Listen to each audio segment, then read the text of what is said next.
तो हेलो मित्रों, आज हम लोग क्लास 9 मैथमेटिक्स का चैप्टर फर्स्ट जिसका नाम है नंबर सिस्टम, उसका हम लोग एक्सरसाइज 1.2 को सॉल्व करने वाले हैं। तो क्वेश्चन नंबर फर्स्ट है, state whether the following statements are true और फॉल्स, जस्टिफाई योर आंसर। यहाँ पर हमें 3 स्टेटमेंट्स दी गई हैं और हमें बताना है कि ये ट्रू है कि फॉल्स, और हमें हमारे आंसर को जस्टिफाई भी करना है। तो फर्स्ट स्टेटमेंट है, every rational number is a real number. तो इसमें हमसे बोला जा रहा है कि जितनी भी रैशनल नंबर होती हैं क्या वे रियल नंबर होती हैं कि नहीं। तो हमने तो पढ़ा हुआ है कि जो रैशनल नंबर है और जो इरेशनल नंबर है दोनों ही रियल नंबर के अंदर आती है। तो क्वेश्चन में हमसे ये पूछा जा रहा है कि जितने भी रैशनल नंबर हैं क्या वे रियल नंबर हैं। तो हाँ, जितनी भी रैशनल नंबर हैं वे हमारी रियल नंबर के अंदर आती हैं। तो इसमें हम लिखेंगे ट्रू। अब हमें क्या देना है, उसको जस्टिफाई करना है। तो हमने रीजन दिया है, as a real number is either rational और इरेशनल, है ना। तो जो रियल नंबर होती है वे रैशनल भी होती हैं और इरेशनल भी होती हैं।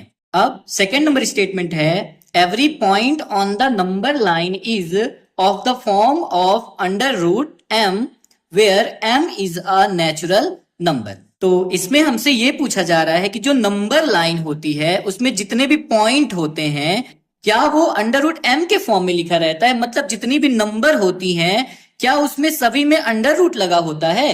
तो नहीं, क्यों? क्योंकि देखिए जो हमारी नंबर लाइन है उसमें नेगेटिव नंबर्स भी होती हैं, जीरो भी होता है और कुछ ऐसी नंबर्स भी होती हैं जिनमें स्क्वायर रूट नहीं लगा होता है।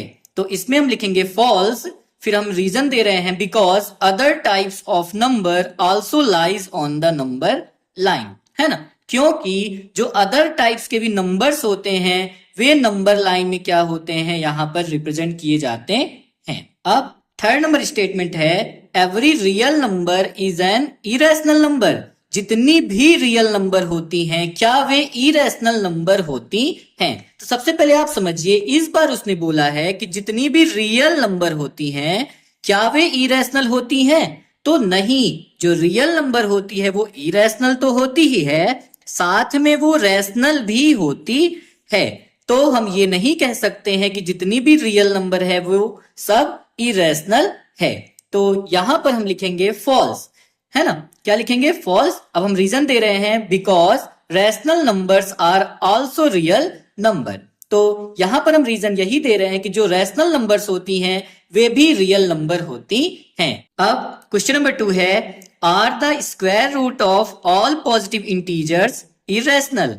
हमसे इसमें बोला जा रहा है कि जितने भी पॉजिटिव इंटीजर्स हैं, जितने भी पॉजिटिव नंबर्स हैं, उनका अगर हम स्क्वायर रूट लगा होता है तो क्या वे इरेशनल कहलाती हैं, है ना। फिर आगे लिखा है, इफ नॉट, अगर नहीं, give an example of the square root of a number that is a rational number.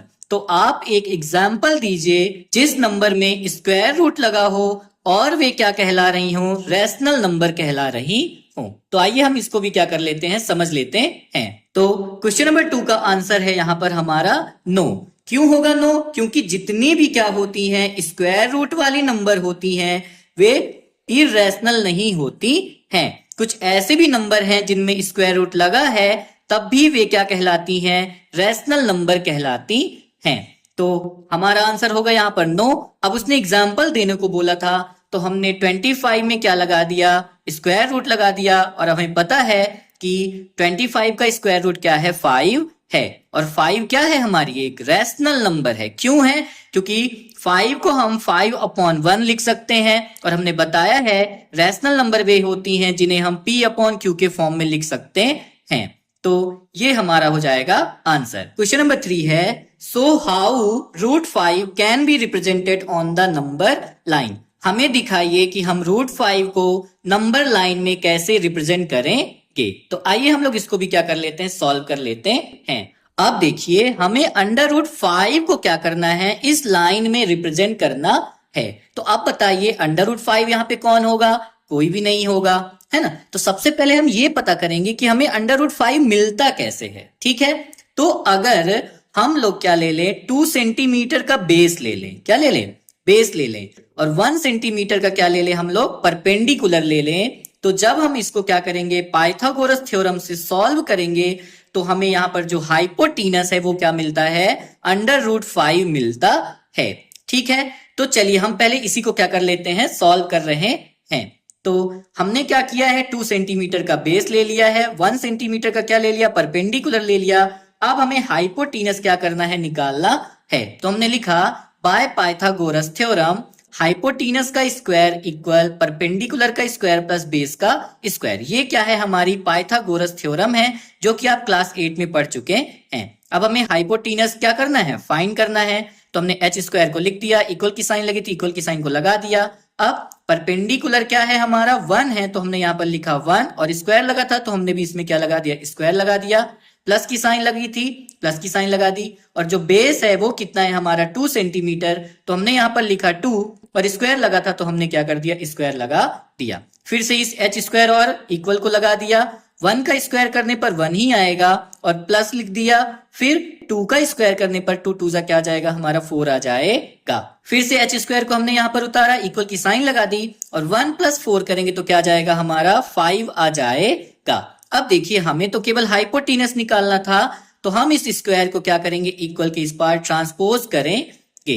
जब हम इक्वल को इस पार ट्रांसपोज करेंगे तो आपको याद रखना है जो स्क्वायर होता है जब वो इधर साइड ट्रांसपोज होगा तो वो क्या लग जाएगा हमारा, स्क्वायर रूट लग जाएगा। तो इस h को हमने उतारा, इक्वल की साइन लगी थी, इक्वल लगा दिया। 5 लिखा था हमने, 5 को लिख दिया और इस स्क्वायर को जब हमने इधर ट्रांसपोज किया तो ये यहाँ पर क्या आ गया, √ आ गया। तो देखिए हमें देखिए √5 कब मिलता है, जब हम बेस कितना लेते हैं, 2 सेंटीमीटर लेते हैं और परपेंडिकुलर कितना लेते हैं, 1 सेंटीमीटर लेते हैं।